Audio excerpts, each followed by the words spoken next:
अस्सलाम वालेकुम। मैं हूं मोहम्मद इस्माइल और आप देख रहे हैं स्मैश कोड।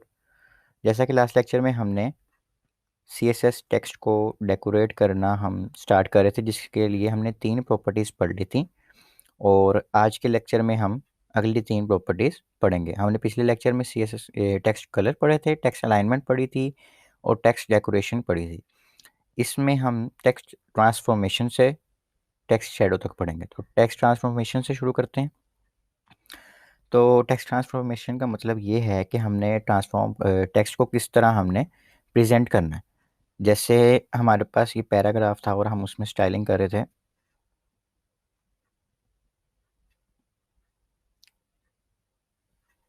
तो ये हमारे पास पैराग्राफ था, तो इसको हम स्टाइल कर रहे थे टेक्स्ट ट्रांसफॉर्म। अगर हम इसको दें तो हमारे पास यहाँ पे कैपिटलाइज है। कैपिटलाइज का मतलब ये होता है कि जो पहला वर्ड होगा, यानी कि ये दिस इज़ अ पैराग्राफ, यानी कि ये हर वर्ड का पहला पहला जो लेटर है उसको कैपिटल कर देगा और बाकी सारी चीज़ें स्मॉल हो जाएंगी। तो ये खुद ही उसने पहला कैपिटल कर दिया और उसके बाद हमें यानी कि लिखते हुए अगर हम यहाँ सारे स्मॉल भी लिख दें,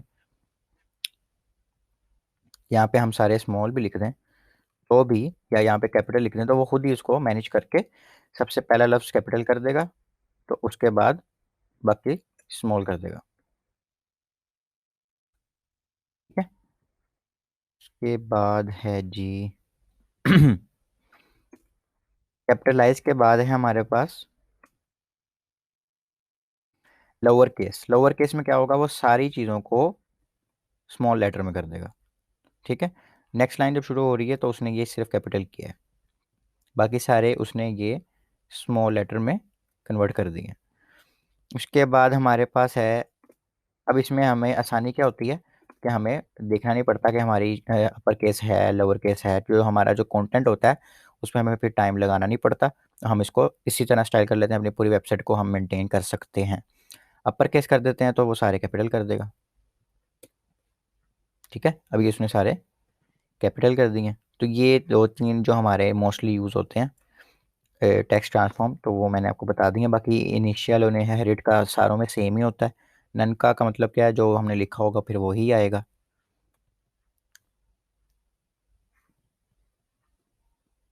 ठीक है। तो इस तरह ये टेक्स्ट ट्रांसफॉर्म हम कर सकते हैं upper case lower case capitalise में या नन में। उसके बाद हमारे पास ये आ जाता है टेक्स्ट स्पेसिंग। टेक्स्ट के अंदर हमने किसी भी किस्म की स्पेस डालनी है तो हम उसको किस तरह कर सकते हैं। पहली हमारे पास प्रॉपर्टी आ रही है टेक्स्ट इंडेंट की। अच्छा, टेक्स्ट इंडेंट से क्या होता है कि अगर हम एक किसी चीज़ की डेफिनेशन लिखते हैं और हमारा दिल होता है कि जो डेफिनेशन उसके नीचे, मतलब पहले हमने हेडिंग दी और उसके बाद हमारा दिल है कि थोड़े से फासले के बाद लाइन शुरू हो, या हम डेफिनेशन नहीं भी लिखते, हमारा जो पहला पैराग्राफ है, जैसे कि ये हमारा पैराग्राफ है, हम चाहते हैं कि ये यहाँ से शुरू ना हो जहाँ से लाइन शुरू हो रही है, यहाँ से थोड़ा सा फासला दे के शुरू हो। तो उसको हमने अगर फासला देना है तो कहाँ से दे सकते हैं, टेक्स्ट इंडेंट की प्रॉपर्टीज। इसको हम 20 px अगर दे दें तो 20 px छोड़ के शुरू होगा। इसको हम 30 px दे दें तो वो 30 px छोड़ के फासला अपना पैराग्राफ शुरू करेगा। तो इस तरह हम ये स्पेस दे सकते हैं, टेक्स्ट इंडेंटेशन इसको कहते हैं। तो ये हमारा पैराग्राफ शुरू करने के लिए हम मोस्टली यूज़ करते हैं। उसके बाद हमारे पास है जी लेटर स्पेसिंग। लेटर स्पेसिंग का मतलब है ये जो ये दिस लिखा हुआ है, इस दिस में 4 लेटर्स हैं, THI और S। इसके बीच में जो फासला है उसको क्या कहते हैं, लेटर स्पेसिंग। तो अगर हमने उसको भी कंट्रोल करना है तो हम वो कर सकते हैं। हम CSS से हर चीज़ ऑलमोस्ट कर सकते हैं, ठीक है। ऑलमोस्ट क्या, हम हर चीज़ ही कर सकते हैं। अगर हम इसमें लिख दें 5 px तो वो एक एक लेटर में क्या कर देगा, 5 px का फासला कर देगा। यानी टी के बाद उसने 5 px छोड़ दिए, फिर एच के बाद उसने 5 px छोड़ दिए, फिर आई के बाद उसने 5 px छोड़ दिए। ऐसे उसने हर चीज़ पे 5 px छोड़ दिए। ठीक है। अगर हम इसको माइनस में ले जाएं तो वो माइनस में भी ले जाएगा। इसको हम कर दें -2 तो बिल्कुल साथ साथ जोड़ देगा, जिससे रीडेबिलिटी हमारी बिल्कुल ख़राब हो जाएगी। तो ये हम बिल्कुल अपने हिसाब से इसको मेंटेन कर सकते हैं। ठीक है। ये 2 px दे दिया, इसको 1 px देते हैं, हमें पता चलेगा कि ये हमारी नॉर्मल जो बाय डिफ़ॉल्ट होती है वो कितनी होती है, लेटर स्पेसिंग 1 px। उसके बाद लाइन हाइट है, यानी कि ये जो हमारा पैराग्राफ लिखा हुआ है वो कितनी हाइट ले, यानी कि जो टी लिखा हुआ है उसके बाद उसने जगह छोड़ी हुई है और फिर अगली लाइन है, तो वही जो एक लाइन कितनी हाइट ले रहा है, कितनी लंबाई ले रहा है, उसको भी हम कंट्रोल कर सकते हैं। उसको कहते हैं जी लाइन हाइट। और इसमें हम 1 लिख सकते हैं, 2 लिख सकते हैं, इस तरह हम उसको काउंटिंग दे सकते हैं। जैसे ये 1 हो गई है, इसको हम 3 कर देते हैं। ठीक है, तो अभी इसने 3 लाइन छोड़ दी हैं, यानी 3 का उसका जो भी यूनिट बन रहा है, इसमें पी एक्स वगैरह नहीं देना, हमने सिर्फ नॉर्मल अपनी काउंटिंग यूज़ करनी है। 2 दे सकते हैं। ठीक है, तो हम जितना भी चाहें उसको लाइन हाइट दे सकते हैं। ये देखें, अब इसने 5 लाइन का गैप छोड़ दिया, तो इस तरह हम इसको लाइन हाइट दे सकते हैं। इसको हमने 1 ही दे देते हैं ताकि ज़्यादा हमारा खराब ना हो टेक्स्ट। के बाद 2 चीज़ें और है हमारे पास टेक्स्ट स्पेसिंग के ही अंदर। जैसे हम लेटर के अंदर स्पेस कर सकते हैं, जैसे टी एच आई और एस के अंदर, ऐसे ही हम एक पूरे वर्ड यानी इस दिस और इस इज के बीच में जो फासला है उसको भी हम मेंटेन कर सकते हैं अपने हिसाब से। उसके लिए क्या प्रॉपर्टी है जी, वर्ड स्पेसिंग। काफ़ी आसान है सी एस एस और एच टी एम एल। क्यों? क्योंकि वो हमारी इंग्लिश के बिल्कुल करीब है, यानी कि वर्ड स्पेसिंग से साफ समझ आ रही है कि वर्ड के अंदर स्पेस दे रहे हैं हम, लेटर स्पेसिंग से साफ समझ आ रही है कि लेटर के अंदर स्पेस दे रहे हैं हम। तो इसको हम 20 px दे के देखते हैं कि एक वर्ड और दूसरे वर्ड के बीच में हमारे पास क्या हो, 20 px का फासला हो।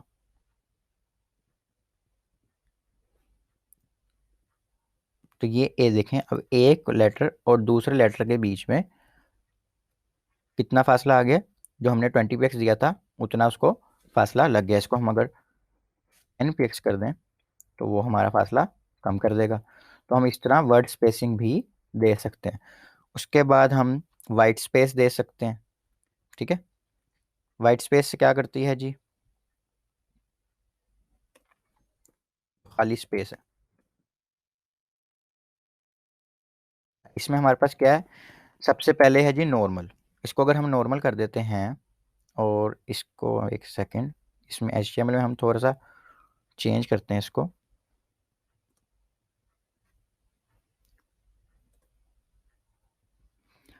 हम ये नेक्स्ट लाइन से शुरू करते हैं। ठीक है, और हम यहाँ पे 2-3 और पैराग्राफ लिख देते हैं,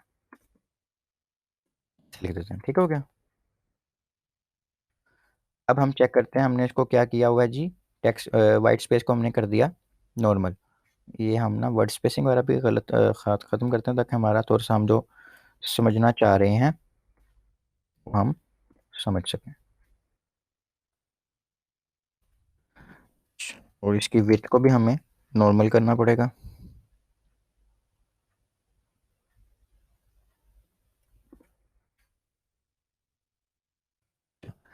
तो ओके,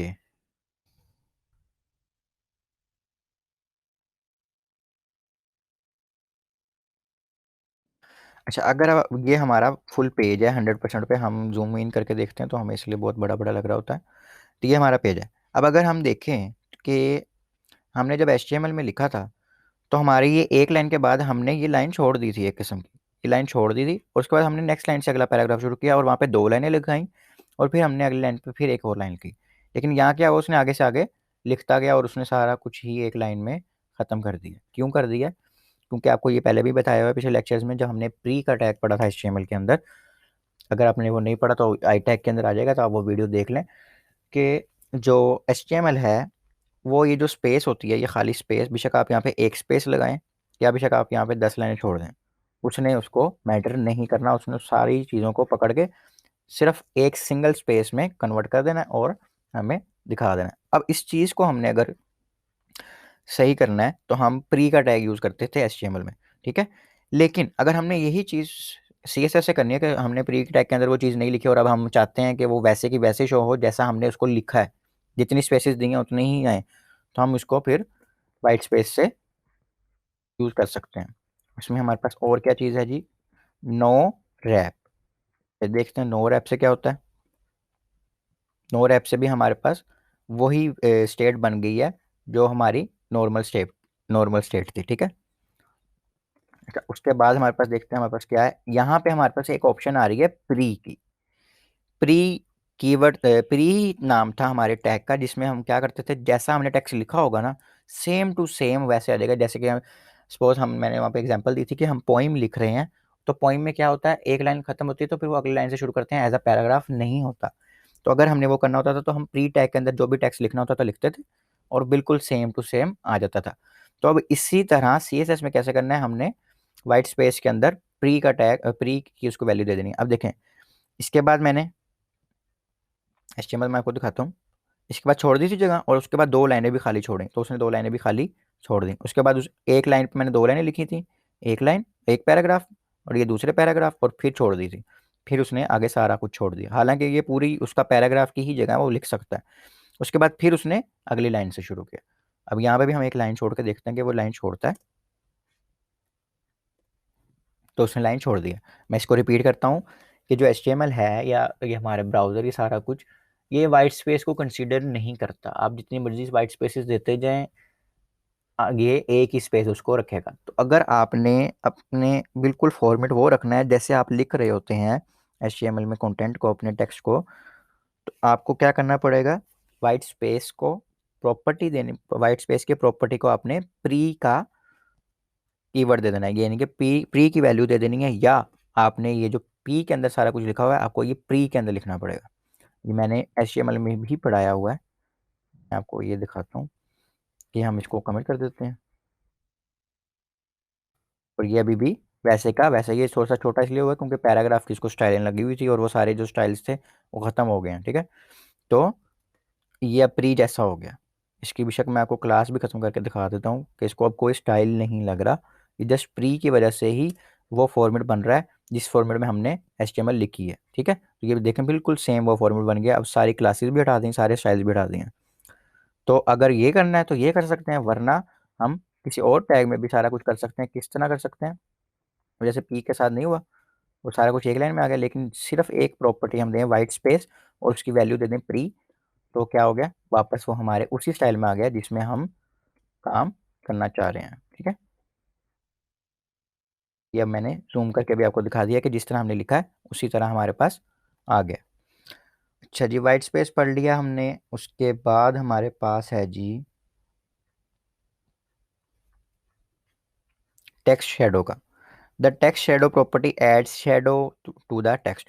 अच्छा, जब हमने टेक्स्ट ऐड करना होता है, सॉरी शेडो ऐड करना होता है टेक्स्ट के अंदर, तो हम उसको टेक्स्ट शेडो की प्रॉपर्टी देते हैं। इसी को हम टेक्स्ट शेडो की प्रॉपर्टी देते हैं। काफ़ी अच्छी ये प्रॉपर्टी है, इससे हमारे लुक बहुत अच्छी हो जाती है हमारे टेक्स्ट की। तो हमने टेक्स्ट शेडो की प्रॉपर्टी दे दी। इसमें हम कितनी वैल्यूज दे सकते हैं जी, हमारे पास यहाँ लिखा हुआ है। आप उसको दे सकते हैं हॉरिजॉन्टल शेडो, उसको आप दे सकते हैं वर्टिकल शेडो, उसको आप ब्लर इफेक्ट दे सकते हैं, और उसको हम दे सकते हैं शेडो कलर। तो सबसे पहले यही ऑर्डर होगा आपका। सबसे पहले हमने देना है कि हॉरिजॉन्टली शेडो कितना लगे, यानी एक्स एक्स एक्सिस पे कितना लगे, लेफ्ट टू राइट उस पे शेडो कितना लगे। सपोज हम कह देते हैं 2px। हम इस पे चेंजेस देखते हैं क्या होता है। अच्छा, तो हमने अभी 2px इसको दे दिया। अब हम इसको देते हैं वर्टिकल, ठीक है। फिर सॉरी, इसको हमने क्लास तो नहीं हटा दी थी इसकी, एक सेकेंड, ठीक है क्लास है हमारे पास। अच्छा, जब हमने उसको दिया ना हॉरिजॉन्टल, तो वो उसके ऊपर ही था, मतलब कि 2px दिया तो वो आगे से आगे हो गया, लेकिन हमें नज़र नहीं आ रहा था। अब हमने उसको क्या दे दिया, वर्टिकल भी दे दिया, यानी कि ऊपर से नीचे को भी दे दिया। अब देखें, ये ना पी ऊपर था, थोड़ा सा नीचे उसका शेडो बन रहा है। तो ये ऊपर से भी 2px नीचे दे दिया, और लेफ्ट राइट साइड से भी दे दिया। मैं आपको दोबारा दिखाता हूँ, रुके।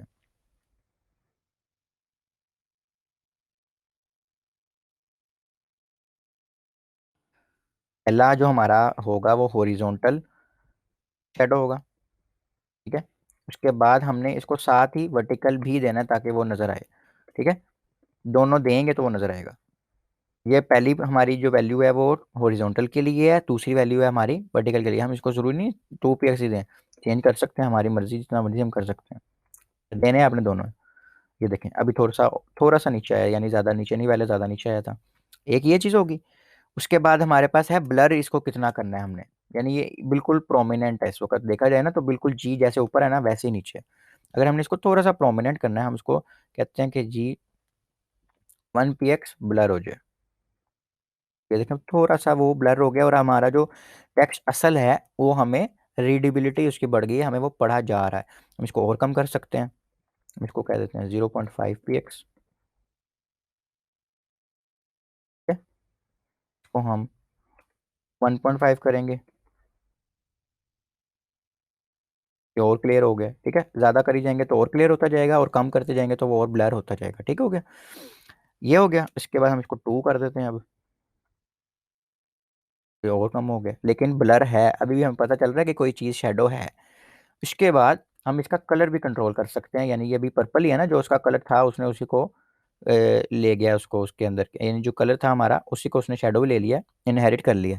लेकिन अगर हम चाहें तो हम उसको चेंज भी कर सकते हैं। रेड कर दिया मैंने। अब आपका जो शेडो ध्यान से देखें तो रेड हो गया। येलो कर दें, वो क्या हो गया, येलो हो गया। ठीक है, ग्रीन कर दें, या जो भी आपने कलर रखना है, या जिस हिसाब से भी रखना है, हेक्सा कोड वगैरह भी रख सकते हैं आप। तो ये ग्रीन हो गया। तो ये देखें कितनी हमारी प्यारी सी लुक बन गई है हमारे पैराग्राफ की। और उसमें शेडो ने हमारा बहुत अहम किरदार अदा करता है, शेडो। तो हम इस तरह अपने पैराग्राफ्स को बहुत प्यारा बना सकते हैं, और लेटर स्पेसिंग, वर्ड स्पेसिंग और ये सारा कुछ दे के भी हमारा जो पूरा कंटेंट है वो बहुत प्यारा बन जाता है। तो आज के लेक्चर में इतना ही था, उम्मीद है आपको समझ आई होगी। और अगर इस लेक्चर की समझ नहीं आई तो पिछला लेक्चर ज़रूर लिएगा, वो आपको आई टैग में शो हो जाएगा। तो तब आपको इस लेक्चर की भी समझ आ जाएगी, क्योंकि आधा पार्ट पिछले लेक्चर में और आधा पार्ट इसमें है।